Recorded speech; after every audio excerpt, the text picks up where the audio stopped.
खामोश रास्तों की शेरनी, लेडी इंस्पेक्टर आराध्या सिंह। सुबह का वक्त था। हल्की हल्की धुंध खेतों के ऊपर तैर रही थी। दोनों तरफ हरे भरे खेत, बीच में एक लंबी सीधी सड़क, जिस पर दूर तक कोई मकान नहीं, कोई शोर नहीं, बस सन्नाटा और हवा की सरसराहट। इसी सड़क पर एक काली बुलेट तेज रफ्तार से आगे बढ़ रही थी। बुलेट पर बैठी थी लेडी इंस्पेक्टर आराध्या सिंह।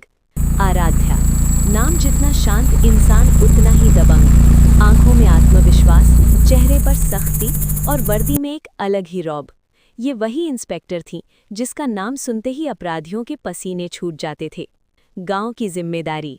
आराध्या की पोस्टिंग एक ऐसे ग्रामीण इलाके में थी जहां पिछले कुछ सालों से अपराध बढ़ते जा रहे थे। अवैध शराब, खेतों पर कब्जा, लड़कियों से छेड़छाड़, रात में लूटपाट और गैंगवार। पहले यहाँ पुलिस का नाम सिर्फ कागजों तक सीमित था, लेकिन आराध्या के आने के बाद हालात बदलने लगे। वो सिर्फ थाने में बैठकर आदेश देने वाली अफसर नहीं थी, वो खुद सड़क पर उतरती थी, कभी बुलेट पर तो कभी अपनी सफ़ेद 4 व्हीलर में। खेतों के बीच से गुजरते हुए हर गांव, हर रास्ते पर उसकी नज़र रहती थी। पहला टकराव। उस दिन सुबह सुबह कंट्रोल रूम से कॉल आया, मैडम, चैनपुर रोड पर अवैध शराब की बड़ी खेप जा रही है। आराध्या ने बिना वक्त गंवाए हेलमेट पहना, बुलेट स्टार्ट की और खेतों के बीच बनी कच्ची पक्की सड़क पर निकल पड़ी। सामने धूल उड़ाती एक पिकअप गाड़ी थी। आराध्या ने सायरन बजाया, गाड़ी रोक दो, लेकिन गाड़ी और तेज हो गई। आराध्या की आंखों में आग थी। उसने बुलेट की रफ्तार बढ़ाई। खेतों के बीच रोड संकरी थी, लेकिन आराध्या का कंट्रोल गजब का था। एक मोड़ पर उसने बुलेट पिकअप के आगे अड़ा दी। ब्रेक की तेज आवाज, गाड़ी रुकी। 4 शराब माफिया उतरे। एक ने हंसते हुए कहा, मैडम, ये गांव है, यहाँ पुलिस की नहीं चलती। आराध्या मुस्कुराई, गलतफहमी है तुम्हारी, यहाँ अब कानून चलता है। अगले ही पल उसने एक माफिया को जमीन पर गिरा दिया।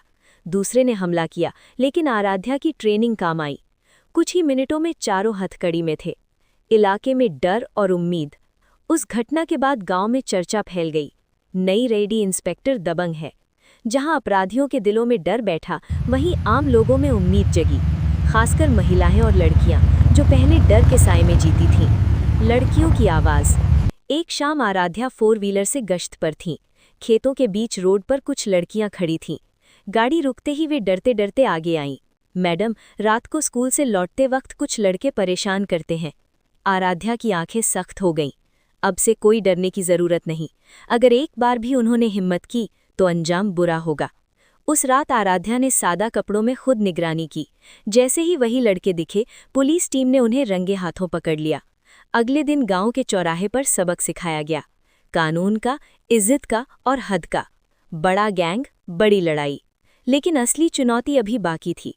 इलाके में एक बड़ा अपराधी गिरोह था, जिसका सरगना था बीरू पहलवान। उसका नेटवर्क खेतों से लेकर शहर तक फैला था। पुलिस से लेकर नेताओं तक उसकी पकड़ थी। कई अफसर उससे डरते थे, लेकिन आराध्या नहीं। अकेली पर अडिग। आराध्या को धमकियां मिलने लगीं, फोन कॉल, मैसेज, चुपचाप ट्रांसफर ले लो वरना अंजाम अच्छा नहीं होगा।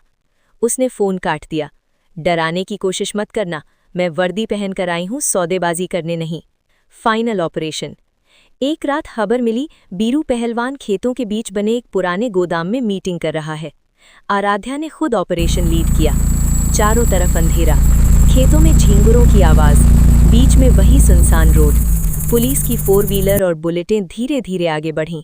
अचानक गोलियां चलीं, मुठभेड़ शुरू हो गई। आराध्या आगे खीं। एक गोली उनके कंधे को छूती हुई निकल गई। दर्द हुआ, लेकिन कदम नहीं रुके। उसने चिल्लाकर कहा, हथियार डाल दो बीरू, खेल खत्म हो चुका है। आखिरकार बीरू पकड़ा गया। नई सुबह। सुबह की धूप फिर खेतों पर फैल रही थी। वही सड़क, वही रास्ता। लेकिन अब माहौल बदला हुआ था। गांव वाले सड़क के किनारे खड़े थे। लोगों की आंखों में सम्मान था। आराध्या अपनी बुलेट पर बैठी, हल्की मुस्कान के साथ आगे बढ़ गईं, क्योंकि वो जानती थीं, अपराध खत्म नहीं होता, लेकिन जब तक आराध्या सिंह जैसी दबंग लेडी इंस्पेक्टर है, अपराधियों की